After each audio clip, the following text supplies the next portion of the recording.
Good morning, everyone, and welcome to Pop-Up Hermanos as we are here live for the Broken Bow Coaches Show this morning. I'm Jeremy Poole, your play-by-play, and alongside me again, as always, the man of the hour, Coach Maverick Lane. Coach Lane, good morning. Good morning. Man, if you don't feel good, if you're not excited this morning, I don't know if you have an ounce of football blood in you. The Savages with a big one last night, and I'm talking about a big one. Probably the biggest game in Coach Maverick Lane's young career. But 42-14 over the Ada Cougars to put ourselves in a tie for first place. 42-14, not near indicative of how the game was because it was very close. Coach Lane, initially your first thoughts from last night. Yeah, Ada's obviously a very tough team. Coached up really well. Their head coach is a great guy, does a great job. Their two coordinators do a phenomenal job with them. And they have great athletes, a lot of experience. Those are majority seniors, and they made the semis as sophomores, quarterfinals as juniors, and a lot of experience on both sides of the ball for them. And our kids going in, obviously there's a lot that goes into a Friday night game, but the main two objectives: play great defense and violently run the football. And I think we did those two extremely well. Defense was phenomenal. Up front, the box players, we got pressure on their quarterback. He really hadn't had any pressure and beat on any this year. And secondary did a great job containing their athletes. I know that one touchdown right before the end of the quarter last night, the first quarter, they got a good playoff on us with tunnel screen. And Nate's a really good athlete. And then the second touchdown they scored, Fields plays it great. It was just a really good ball and catch by the quarterback receiver. And but yeah, offensively, we accomplished what we wanted to. Run game wise, Snooty was great for us. Graydon ran the ball great. He also ran it pretty. That's the most physical. Graydon's ran the ball for us last night, and because they're number 0, which they were huge up front. Their defense line is the best defense line we've seen. They're number 0, who wasn't. If you look at him, he don't pass the eye test, but he's probably the best defensive player I've played against or coached against, and he was everywhere. So we kind of had to do some stuff, get him in formations where he wasn't right over the ball, but he still made. We knew going in he was going to still make plays. He made plays for him, but really impressed with how we ran the football. Man, I'm telling you, like you said, Snooty Neal, just an unbelievable night. But you know what Snooty Neal will not get 1 yard without is that offensive line. Coach, just tell me your thoughts. I just thought our offensive line played as good as I've seen them play. Oh, yeah, it's by far their best outing. And Coach Dean does a great job. They get better and better every week. And they few plays early in the game, we had some issues, and we got those lined out. In the second half, they took over up front. And they were outsized, every one of those jokers, because of the size of their defensive lineman. Hammond's done a phenomenal job on they had number 11 on him, and then they moved their 32 on him, 11 to the other side. And then second half, they switched back and rolled it that same way with 11 over Hammond, but Hammond's mauled that number 11 defense in the whole night. It gave us a really good advantage to our right, their left, run game-wise. Early on, the first 2 or 3 plays, it just looked like you could have drove a truck. That's not no kidding. You could have drove a truck through the right side of the offensive line, through the right side of our offensive line. But is Coach Woods okay? I noticed one after a little timeout, a little huddle break. I noticed Coach Woods hit the ground. I'm actually mad. I didn't get a witness that. Okay, well, I just barely did, but they were joking about it in the locker room after. But yeah, I'm kind of let down. I missed that one. I just seen him really, really laughing, and I seen him getting up. But you're talking about number 0. I wanted to ask you about this, Coach. I don't remember exactly what quarter it was, but early on, one of their ends might have been 44, might have been one of their linebackers. Anyway, he tackles Graydon twice by himself, which you do not see ever one guy tackle. Anyway, then they started stunting blitzing number 0. Yeah. You had a play you made some type of adjustment, and this is where my question is leading. You made some type of adjustment where at one time they sent two, they sent zero and somebody else, and Snooty went right in between them. We got a long game. Maybe there was a timeout, maybe there was a flag or something, and you and the kids were. I'm talking about y'all were. I mean, excited.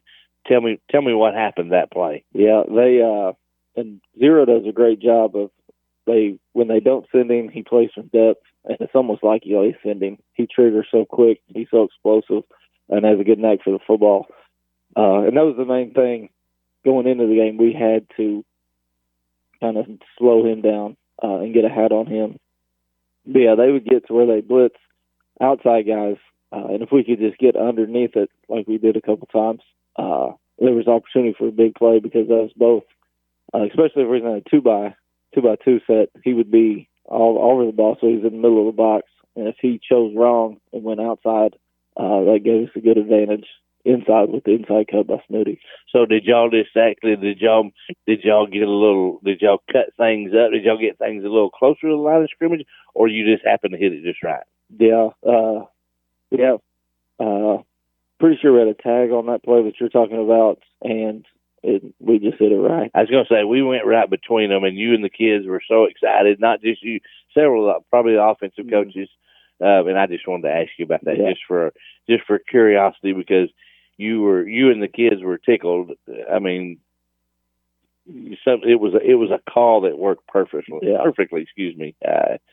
But man, 42-14, we're getting down to the last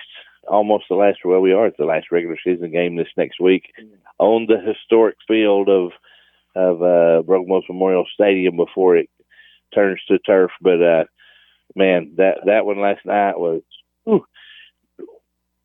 what went on this week. Did you have any type of and this is just your personal feeling, did you have any type of a feeling going into this week, good, bad, or indifferent? Yeah, and to be on repeat since that Southall game, and I said after that Saturday after that could be the best thing that happened to us, and it was very beneficial for us. But going into the week, confidence was through the roof because that was our best Monday practice of the year, that was our best Tuesday practice of the year, best Wednesday, and best Thursday. And this week? Yeah, okay. And by doing that sets us up and gives you the best shot to be successful on Friday, obviously. And it's kind of because this is kind of where it turned, or this was where it turned on us last year. We 6-1 going into Ada. So the preparation, the way our kids are playing, they're getting coached at a high level. Our coaches are doing a great job with them. So every day, kids and coaches, we had more and more confidence as we had a great practice. And we felt, and we touched on it in position groups, and Coach Lee touched on it yesterday, or Thursday practice. We have an opportunity to run away with it if we do what we're supposed to do. And I felt the same. I felt like we couldn't. I didn't think we was going to run away with it like we did. But we knew, coaches and players, if we did what we were supposed to do those two main objectives that we had going in, that we could at least get our 15 points out of it. Exactly. Another thing earlier, what I wanted to ask you early on, we've received a sideline warning, and I'm talking about this might have been on our first or second drive. Sideline warning, but they went ahead and penalized. Yeah, because what else? What was in there? What was the explanation? All it was is he ran into Coach Wood. Okay, official. Okay, because what I noticed was when he gave his explanation, you were fine with it. So that's why I wanted to ask you, because we were all like, and that skipped the warning. No way, that's a warning. The warning is nothing. I mean, so that's why it skipped the warning phase. So it's because he ran into. Okay. And then we had to back everybody up because that was unsportsmanlike on me, even though he didn't touch me. So if he would have ran into somebody else, then I'd have had to go to the locker room for the rest of the night. Oh. So we made sure everybody was backed up after that. Well, see, that's things that the public don't know that we like to, we have no idea what goes. But anyway, that's good. I'm glad you explained that because those officials last night were probably a really good crew, but they were very picky, and it went against Ada early on, and then against us later on. Pendulum swung towards us that second half. But yeah, they did a great job. Really, really good crew for us, especially last time we had off. Oh, my goodness. Did this guy explain things a lot better to you? Yeah. Seemed like he did. Yeah, they were really good. And then that one when they stopped, Ada's coach, when the head coach somewhere come out there. I'm glad you. And it is, I don't know why it's a rule, but Ada's coach was complaining because the opposing bands, when you're on offense, isn't supposed to play. Which we knew we had them kind of in a good spot when they started complaining about the band. Yeah. But he wanted the band to stop playing when they were on offense. Okay. But he brought me over there, and I was like, well, I want their band to shut up, too, if ours got to. Well, I could tell, Mr. Evans and I, we honestly, we thought that maybe there was a little flash of lightning. Yeah. Even though we didn't think there would be, but that was the only thing we were just on the band. Well, I'm glad you explained that. That was pretty. If he's worried about the band, then he's not worried about what he needs to. Well, we get our band play for about another 3 more minutes. Oh man, I'm telling you that night, and last night was not in any way a historic win because there's been so many big wins in Broken Bow football. The history of Broken Bow football, but at this time for this team and for you in your career, was that the biggest win of your career, or was it close? It was the upsetting the number 3 team and making it in playoffs was a big one. But yeah, that was huge for us. And like you said, what it does for us, it puts us.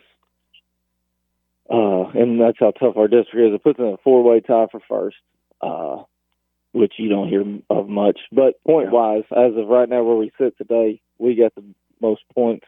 So even though it's 4-way tie, we're at the top of that 4-way tie because of the point system, because we got plus 15. They get negative 15. Southall got negative 15.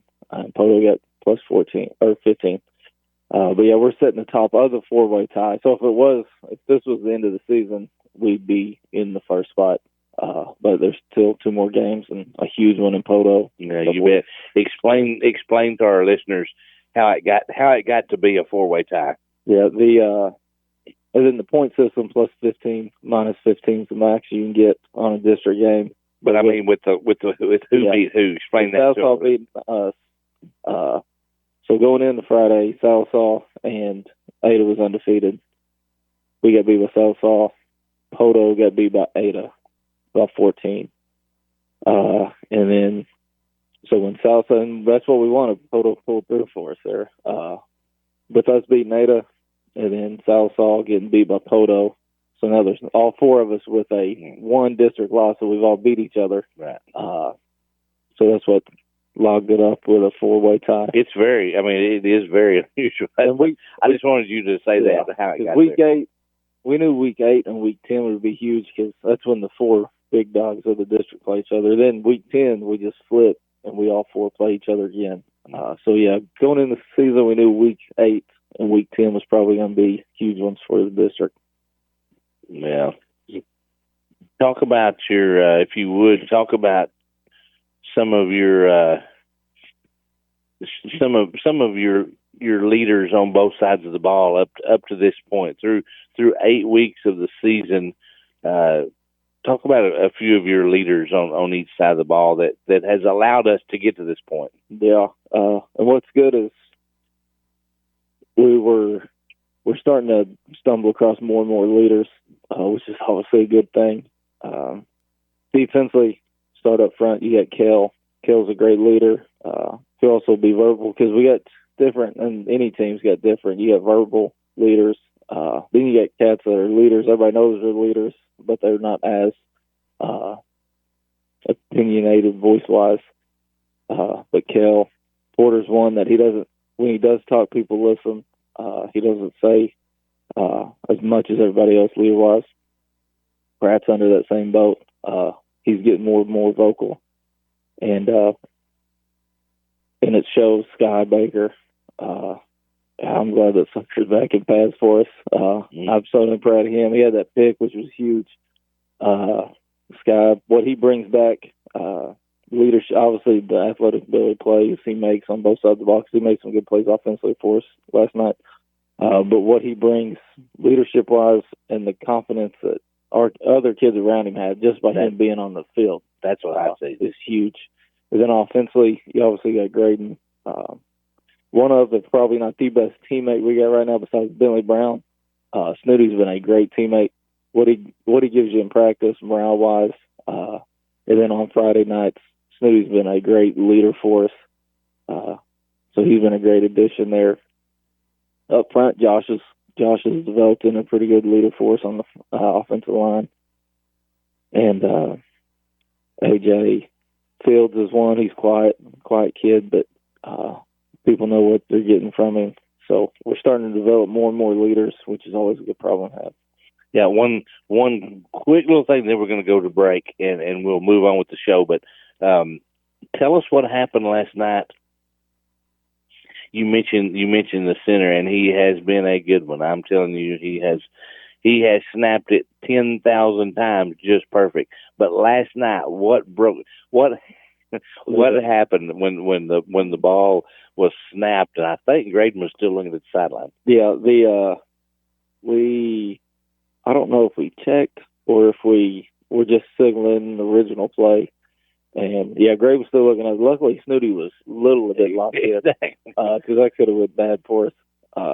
I don't know because Gray said he didn't say anything. I didn't get a chance to talk to Josh right after that happened because I talked to Graydon about it. So I'm not really – I don't know if he heard something that sounded like – But, yeah, luckily Snooty was awake back there because that would have really bad. Oh my goodness, it was so scary because you're not used to seeing that. You know, the quarterback's looking at you, and here comes the ball, and we were like, oh my goodness, what happened?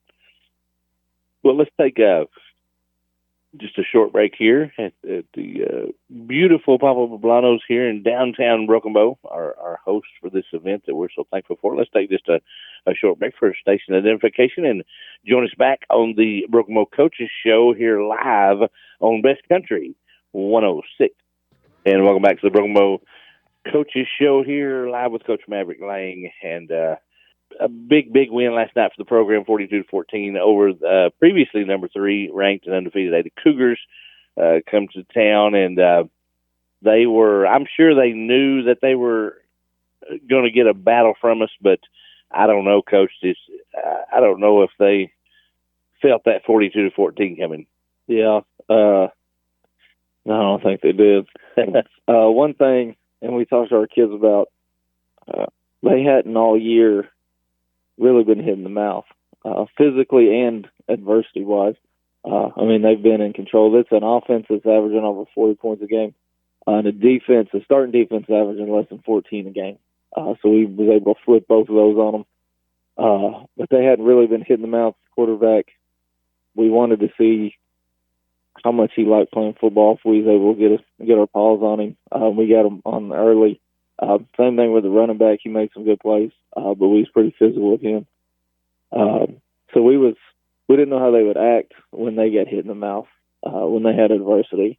And that kind of showed there late, that second half of the fourth quarter when things weren't going their way. And it's something that I'm glad that we played our non-district, been in the games we've been, because our kids have been through that this year. And that's something that if a team hasn't had a bunch of adversity, hadn't had somebody really get after them, sometimes they just struggle responding to it. And I think I feel like you're referring to the toughness of the McAllister and the Durant quarterbacks. Is that what you're referring to? Yeah. So that's what I feel like you're talking about, because those kids right there now, yeah, you could hit them all you wanted, and they were coming back for more. I do 1,000% agree with you last night that that old kid had enough. Mm-hmm. And then I thought even early on, our front four got after him pretty good. Yeah, and they got really good offensive line. The left tackles committed at Memphis. Bentley got after him. Our kids didn't blink. They play extremely well and physical. Because once you get in those games, there's a lot of things that lead up to it. But the most physical team, if you can protect the ball, be the most physical team on both sides of the ball, that'll give you obviously the best fighting chance to be successful in games like that. But yeah, I don't think they knew it was going to be a good game, but I don't think they were expecting that one. Coach, I don't remember a turnover that we had other than on downs one time. Yeah. That right? I'm going to keep knocking on this wood table. I don't remember. We did a really good job this last, really since the Salsa game, protecting the ball, not putting it in harm's way, and then creating turnovers from a defense standpoint. Exactly. Another thing of interest that I had just heard through the week from one of my friends that Dan Cody, the former OU player from Ada, does he have a son on the team, or are you? I've seen it was actually funny you said that 2 days ago, or it might have been yesterday. I seen a picture of him. It was with that left tackle, so I don't know. They got different names. I don't know if that's family ties in there. Okay, well, I just heard. I thought it was actually the picture I seen was him and Teddy Lehman with that kid. Okay. So there's got to be some type of connection. Okay, there. well, I just heard that Dan Cody's son was playing for Ada. There could be one. I know Lehman is from Fort Gibson, but very well could be. Just curious. That doesn't really matter at all. Just OU history, a little bit OU history. But if I would have guessed, it would have been 0. Yeah. Their linebacker, it was just by play, not near the size. But if I would have guessed, that would have been him. Because was that the same linebacker as last year? Yeah, he was 30 last year. Okay, because they had one last year that was small, that was tough. Yeah, he was senior this year. He was 30 last year, 0 this year. Okay. Yeah, it's the same cat. Okay, because for 2 years in a row, they, little bitty, but my goodness, he's tough as nails, just like you said. But coming up this week, we're going to have the McLean Titans coming into town. It's going to be senior night. That's going to be a big. That's going to be a big thing for the community, getting everyone recognized. Team-wise, Coach, what have they done this year? They beat Glenpool last night. I was rooting for Glenpool because Glenpool, probably, what are we at, week 8? Probably the best 0-8 team that's been around for a while. Are they still undefeated? I mean, undefeated. Are they still? Yeah, and McLean scored late to beat them there last night. But yeah, they've been playing people extremely close. They have. I was pulling for Glenpool. Yeah, they beat them. They're at, I haven't tracked them much. They're either 4, I think they're 4-4. I think. But yeah, they got athletes. The only tape we've seen of them is they played Stillwell the week before we did. But same thing with them. They got athletes. At number 4, he's still there. They're running back. Is that the one from last year? Yeah, he can roll. Well, it just, last year is a game that Drayton went down and Skelton had to come in and had not been under the fire. Skelton's been under the fire now. Yeah. And we went in with 3 in Quinlan went down also. Yeah, first play of the game. And then we went in with 3 injured going into the game, and that's right. We were checking people for a pulse and rolling them out there. Yeah, that's why. Ooh, that was a bad one. They got some good athletes, and they're doing a good job with them. So it'll be a good test for us. Yeah, and then like I said, senior nights there's going to be. It's well deserved recognition, but it can be distractions. How do you handle senior night as a coach? Yeah, and it's not as big a one as homecoming because homecomings are great, but man, there's a lot going on. But yeah, this one's more of just that time period that they stand out there and mark through. So it's not the distraction. Outside, you just got to bump your pregame routine up a little bit, and then should be getting closer to football weather. I think we'll be in the 50s next week. Really? Kick. So we're slowly getting to football weather. Yeah. Well, we'll start to wrap things up, but as we do, let's talk about some of those seniors. Let's talk about name your seniors, because I don't want to do it because I'll miss one. Yeah, there you go. I'm gonna skip. Well, you you'll remember better than I do. Yeah. Offensively because we're only BB rotates, so just Josh McDaniel, huge one up front. AJ Brandon plays the X and also our tight end, same position, and then BB Javian Heath plays that same position, rotates there. You got Fields, who also plays some. We'll flip over defense side because they're full-time starters over there. Isaiah Fields, corner. Sky Baker, another senior, he plays some offense too.